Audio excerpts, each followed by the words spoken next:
Баршаңызға сәлем. Бүгін 70 жыл тарихы бар апамның рецептісі бойынша ұйғыр лағманын дайындаймыз.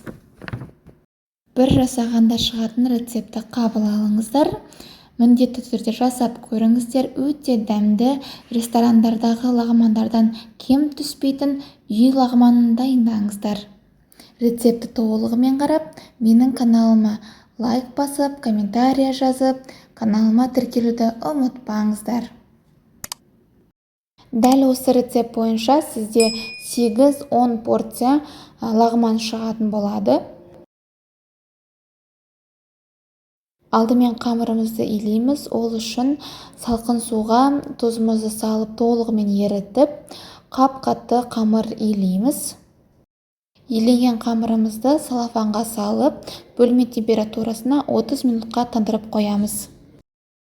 Қамырымыз тынғанша қазанымызға етімізді, пиязымызды салып, араластырып, 1 сағатқа бұқтырып қоямыз.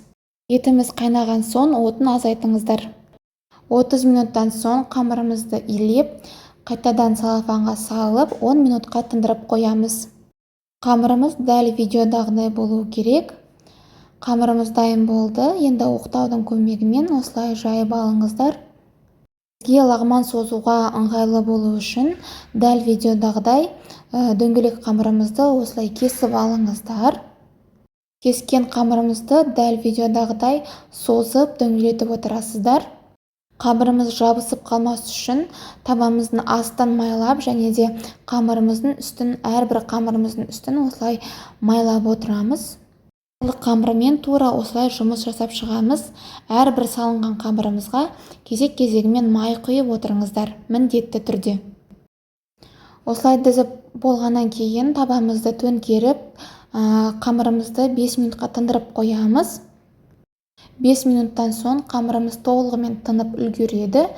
Дәл видеодағыдай өзіңізге керек жуандықта осылай лағманымызды созып аламыз. Егер де сізде қуырылған лағман болса, қалынырақ қып, егер де жай лағман болса, жіңішкерек қылып, өзіңізге ұнаған формада созып аласыздар. Ең алдымен барлығын осылай бір реңкте мен созып аламын. 2-3 пучок жинап аламын да, сол 3 пучокты дәл видеодағыдай өстіп үшеуін жинап қолмен дастарханға сілкіп ұзартып алсаңыз, қамырыңыз одан әрмен жіңішке болады. Алдын ала пешіңізге тұз салынған суыңызды қойып, қайнатып қойыңыздар. Өйткені әрбір 3 қамыр сайын осылай жайып пісіріп алып отырсаңыздар, сіздерге ыңғайлы болады және қамырларыңыз кеуіп кетпейтін болады.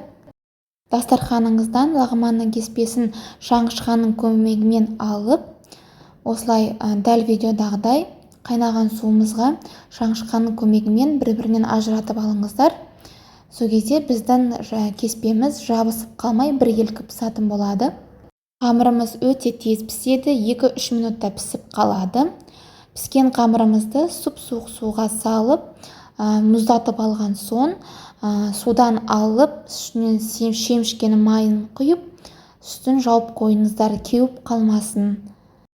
Етіміз 1 сағат қайнап піскеннен кейін үстінен сәбізімізді салып, сәбіз жартылай піскенше дейін бірге пісіріп алыңыздар. Үстінен томат пастасын салып, 2-3 минутқа қойып қоямыз. Кейін сельдерей саламыз, тәтті бұрыш және де пекин капустасынан қалың жерін салып, тағы да 5-10 минут бұқтырып алыңыздар. Енді пекин капустамыздың жұмсақ жағын салып, 5 минут қайнатып алыңыздар. Бұл жерде әркімнің өз қалауы бойынша пекин капустасын жартылай немесе толық пісіріп алуға болады. Енді қалауларыңызша 1-1,5 кесе суыңызды құйып, бұқтырып алыңыздар. Соңында аскөк сельдерейдің жапырағын кинза саламыз. Қалауларыңызша қара, қызыл бұрыш салуыңызға болады. Менің сүйікті қазанымның түріне мән бермеңіздер, өзінің түрі сондай, химикаттармен бүлдіріп алғанмын. Міне осындай әп-әдемі кеспеміз дайын болды. Үстіне шемішкені майын жағып, жұмыс істегенге ыңғайлы қылып қойыңыздар. Кеспеміз кеуіп кетпеу үшін қалған керек жоқ, артық қалған кеспемізді үстінен салафан жауып немесе ыдысымызды төңкеріп қойып қойыңыздар. Міне дәл тура осы видеодағыдай өте оңай бір-бірімен жабыспай алынатын болады. Апамның рецептінен жасалған 70 жыл тарихы бар лағманымыз дайын. Ас болсын, дәмі тіл үйіреді, сіздің көңіліңізден шығады деген ойдамын. Ал егер рецепт сізге ұнаса, лайк басып, комментарий жазып, менің каналыма тіркелуді ұмытпаңыздар. Сау болыңыз.